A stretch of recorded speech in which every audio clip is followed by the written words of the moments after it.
बोलिए सहोदरा मैया की जय। बोलिए गुरु बाल के दास की जय। जब ये मानो जिला संकट पर जथे तब ये सतनाम की सुरता करके रोए लिखते। ए बाबा जी सुना ले। मौला लेगी जा साहेब तोर देश ऐसन में दीना नहीं काटे हो। मौला लेके जाना साहेब तोरा देश ऐसन में जिंदगी कैसे कटी। मौला ले जा पूरा सा तोरा देश ऐसन में दीना नहीं काटे हो। मौला ले जाना सैया तोरा देश ऐसन में जिंदगी कैसे कटी। ऐसन में दीना नहीं काटे बाबा ऐसन में दीना नहीं काटे हो। ऐसन में दीना नहीं काटे बाबा ऐसन में दीना नहीं काटेगा। ऐसन में दीना नहीं काटे बाबा ऐसन में दीना नहीं काटे हो।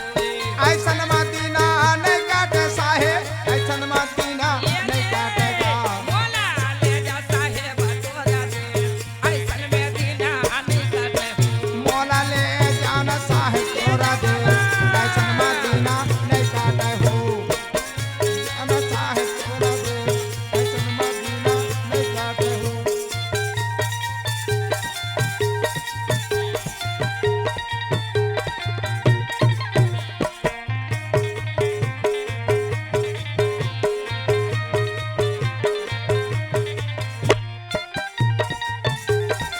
सत्य है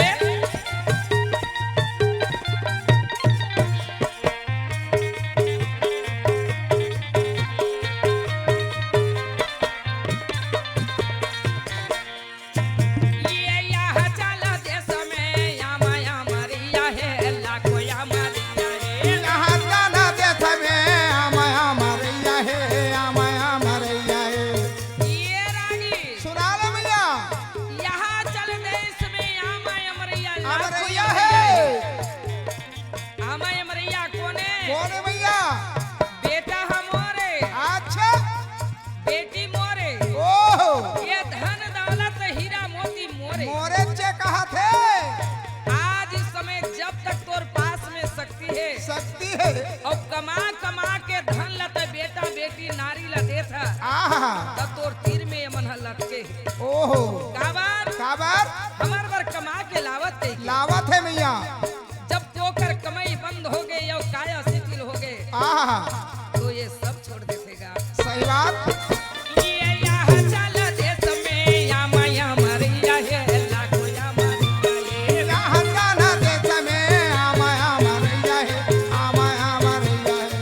आमाया मरिया है या माया मरिया है। आमाया मरैया है आमाया मरैया है। ये या माया मरिया है या माया मरिया है। आमाया मरैया है आमाया मरैया है।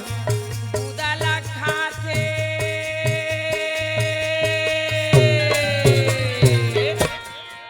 संत समाज हाँ अभिन बाजार में मार्केट में आमा बेचाए लाए। जय हो।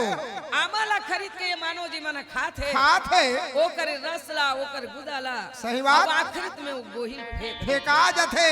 वही प्रकार ये तन है जय हो। धन दौलत कमा के आज देवा थे तब मोर पिता ये मोर बाप ये कही कहा थे आहा और कमाई बंद हो गए। ओहो। सारी धनला खाने के बाद बोला दूरी हम कोंटम थे हाँ मैया गुदाला खाते गोहिला देते पे ऐसन में दीना नहीं काटे हो। मौला ले जाना सैया तोरा देश ऐसन में दीना नहीं काटेगा।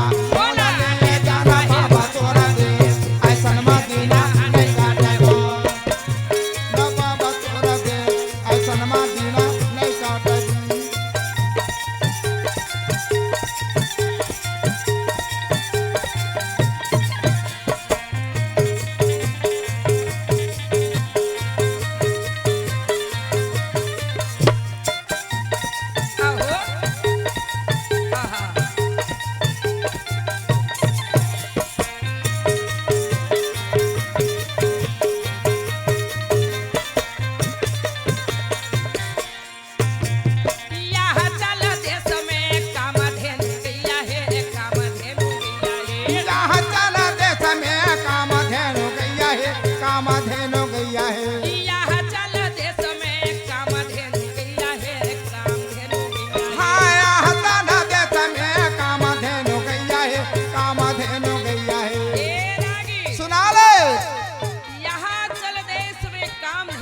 है गैया है भैया।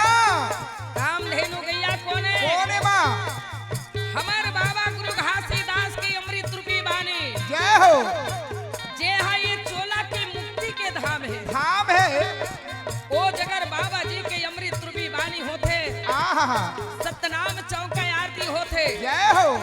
सतनाम की ग्रंथ होते। वाह भाई। वो जगह ला जाके देख वो जगह में 4 धन लिएगा आहा। और जे जगह में धन्य है। अगर नाचा गम्मा हाँ वो जगह में अगर लोक संगीत आगे आगे आगे वो जगह के जनतल का पूछबे क्या पूछे? आज वो जगह में जगह नहीं मिला ये कर कारण झगड़ल नहीं। आहा। बाबा गुरु घासीदास कहे मानो जी जय हो। कम से कम ये गोरस ला पी लो भाई। हाँ भाई हो। एक कामधेनु गैया की आज अमृत रूपी गोरस पी लोगा। पीला पीला। आज गीता रामायण भागवत में आहा। ये हंसल इस समय की आज सुन लोगा। हाँ भाई। यह चल देश में कामधेनु गैया है कामधेनु गैया है। आया हताना देश में कामधेनु गैया है कामधेनु गैया है। ये कामधेनु गैया है कामधेनु गैया है। ये कामधेनु गैया है कामधेनु गैया है। हाँ कामधेनु गैया है कामधेनु गैया है। कामधेनु गैया है कामधेनु गैया है। मंत्राला पीछे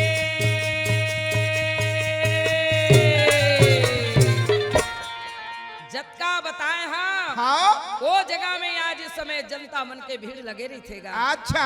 ये अमृत रूपी गोरसला पिएला छोड़ के ओहो। वो जगह में 4 झरने बैठे। हाँ भाई। वही ला बाबा जी बोले क्या है बोले?